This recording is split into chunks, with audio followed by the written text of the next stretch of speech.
Hello everyone and welcome to this video. A lot of people have been asking me how did I do the multi-browser windows trend that's happening on Twitter, and basically this UI that you see where the windows can move around but still show the same content when you combine them. So let's see how actually I did that. This is essentially the video that I also put on Twitter, and you can see that here we have the same windows, we have multiple windows coming together to form one single UI, which means that the UI is being displayed not according to the browser window, but rather relative to the screen.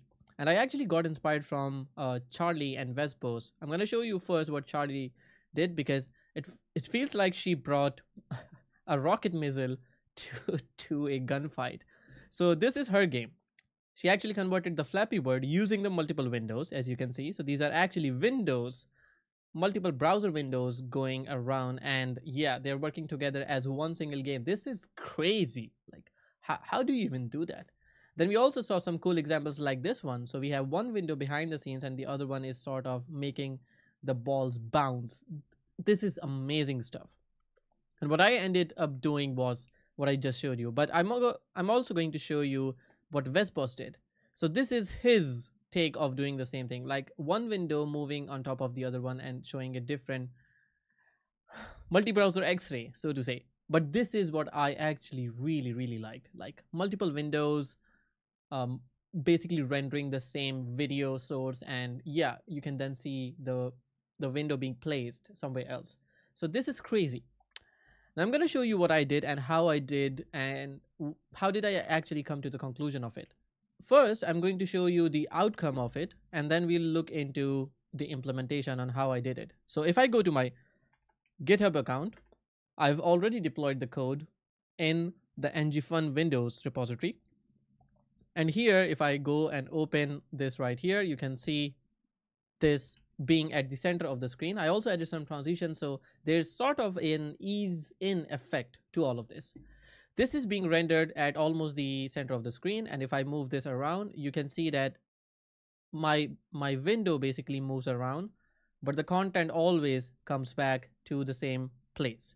So that means that I can actually make a bunch of duplicate copies for this one, and then I can move them around to see the combined result just like this. So let's say if I came here and then I brought this one in, you can see all of them being combined, but then I can bring this one in the screen as well, and then this one, and you can see now we have everything combined together. Where you have these scroll windows that could sort of change the UI a bit, but you can see that everything looks really good in this one. And this doesn't have to be in Angular. I built this whole thing within Angular, but you can basically do the same things in any particular framework. And the fun part here is that the whole application does not care where you have your browser window, or doesn't care about the browser window itself, but rather the screen, and basically combines to show it. And every window should have the zoom level at 0 in order for this to work.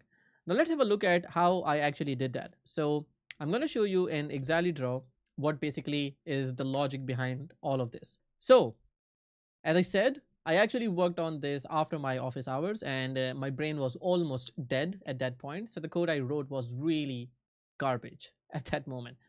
But today, after sort of evening, I sat down with my laptop. I was like, okay, I need to think this through and build this in a right way, because then I tried a bunch of things, but I did not really reach to the point where I was perfectly confident like this would work on any particular screen.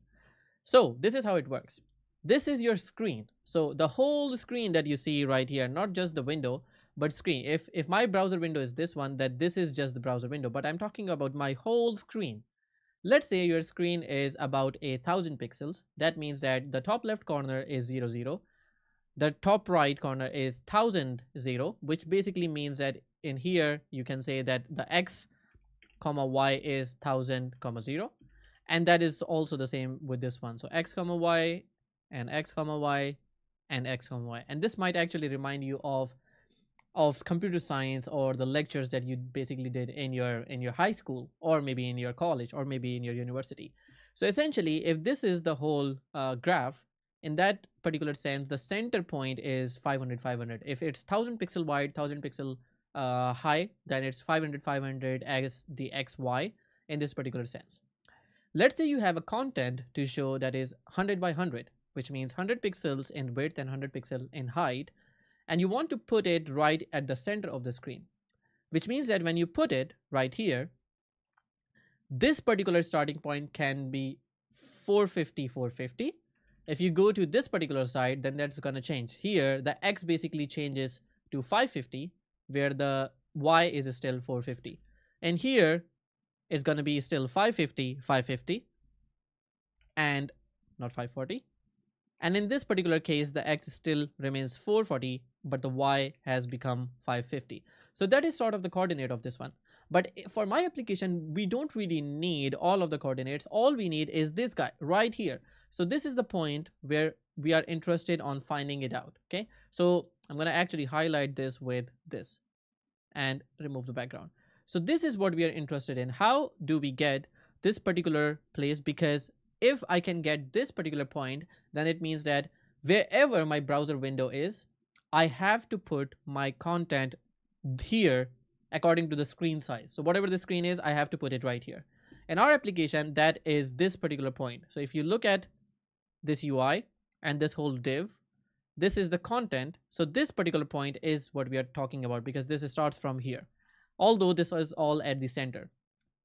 So I hope you understand what we are talking about here.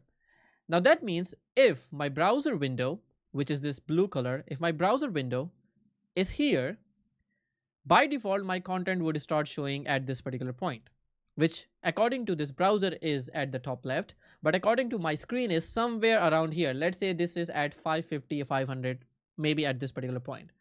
If I have to move this content right here, then I would have to basically translate this UI myself.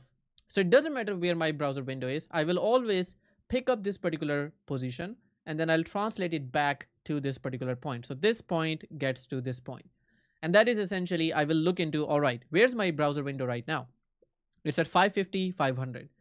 Where do I need to present this particular content at 440, or 450, 450? So then I need to just subtract this. So 550 minus 450 means a minus of 100, and 500 as Y minus 450 is a subtraction of minus 50. So here, this is the translate that I basically needed to do. So if you have a look at the code, you're going to find that this is quite similar to what we have in the code base as well. I'm not going to basically write all the code at the moment, but I'm going to just show you the code because it's really easy to understand. So if I go to the source app and I go to the component ES, this is where my code is. So what happens is when I run this particular code, I'm using Angular's latest version 17. And in version 17, we have a possibility of using in the constructor we can run after next render. And I'm using this because my application is by default server-side rendered. So I don't want to run the same thing on the server. I just want to run it on the client side.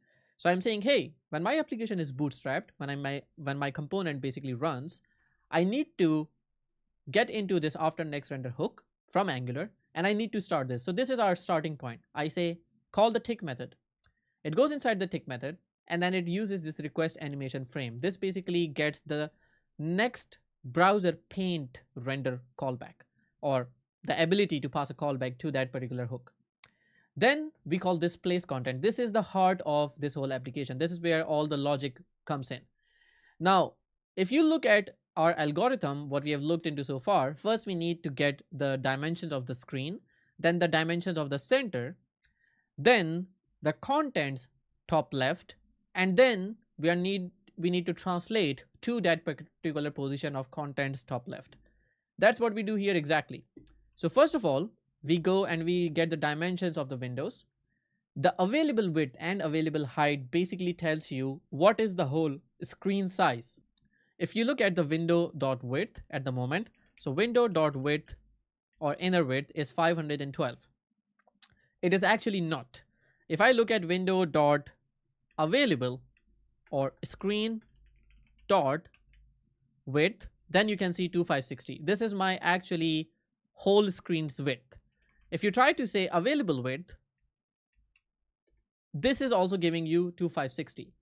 If I shorten my window from here at the moment and I try to do the same thing, let's see what happens. So in here, If I try to do window dot inner width, you can see that it says 59 because I zoomed in, so it doesn't show it correctly. Now you see it shows a different value, but let's not go there. So here it shows, what is the this place, but I'm interested in the screen dot available width, which is still would show me 2560. So it gives you the whole screen in this case. We also have an interesting thing here called screen X, and here the screen X basically tells you where the window is at the moment. So this one is at 430 in terms of X and 154 in terms of Y. Let's say I move this a bit down in Y direction. Now it's 294 because I moved a bit down. If I move a bit up like this, then it should be even smaller than 154. It's 32. Same goes with this screen X. This is 421. If I move this forward, this should be more, 835. And if I move this here, it should be lesser, 48. So we can get the screen X and the screen Y to show you where the browser window is and what is the whole width and height of the screen. Once we get that particular situation, we then see, all right, what is the width and height of the content? So we get the content element from here, which is this whole content that we just saw. So this is our content element right here. If I mouse over the content, this is the whole content.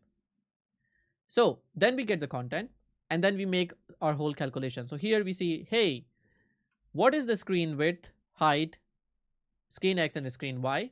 Then we get the content width and we get the content height in this case. And then we look at the screen center and X and Y. So in our Exali draw, this point right here is the screen center. For the content, this position right here, I need to subtract the whole width by 2. And then I can subtract that from the center and I can get this particular position. So this is basically maths. So in here, I'm saying, hey, I have this center X and Y. I know the width and height of this box. How do I get to this point? Because this is what I don't know at the moment. So what I do here is I subtract content width divided by 2 and then content height divided by 2 as well, because this is by default right here. So I need to put it right here. So I divide that, or basically minus that, subtract that. So in here I say, hey, content's width is this guy, content height is this one. Screen center X is basically screen width divided by 2. So the whole screen width divided by 2 gives you the center X. The whole screen height divided by 2 gives you the center Y. So we can get the screen center X and Y. Then the content X and content Y is basically this particular position. This is what we are looking for. So we say, hey, from the screen center, subtract the content width divided by 2. So we basically say from the screen center, I'm going to divide the width divided by 2, or this whole width divided by 2, because you can see that this is the whole width. Let's say this is 100 pixel. Then I just need to divide or subtract minus 50 from here. When I do this, I get the content X and then I also get the content Y in this case. And once I get that, then I can basically apply the transform. So I say translate X and Y, and that's pretty much it. So you can see that it's not even 100 lines of code that actually achieves all of this, this UI. And once we do so, then we can look at this. So you can see that for every single calculation, this is what we can see here. And I've actually put in my CSS a bit of translate, which gives you this ease feeling. But apart from that, majority of this is just JavaScript. So in here, you can see transition. So this is the transition, which essentially makes this a bit smooth. So if I move this like here, you can see a bit of transition like animation going on. And that's the same thing. You can basically duplicate this, move this around. Whatever you do, you're going to see that the whole content is always being displayed right there. And you can see the accuracy of it. You can see exactly how this blends together, because it doesn't matter which particular window you're at or where you are in your screen. It will only show the content at the center of the screen right here in all the windows together. Now you could improve this by running things, for example, outside of Angular, blah, blah, blah. But this is the easiest example of how you can do it. So I hope it makes sense. If you want to try it, you can find the link in the description of this video, of course, and then you can play around. You can basically put any content in there, maybe, have some greeting messages application or something using the same technique that I mentioned. So I hope you enjoyed this video. If you did, press the thumbs up button and subscribe to the channel if not already, and let me know what you want me to work on next. And thank you. I'll see you in the next video.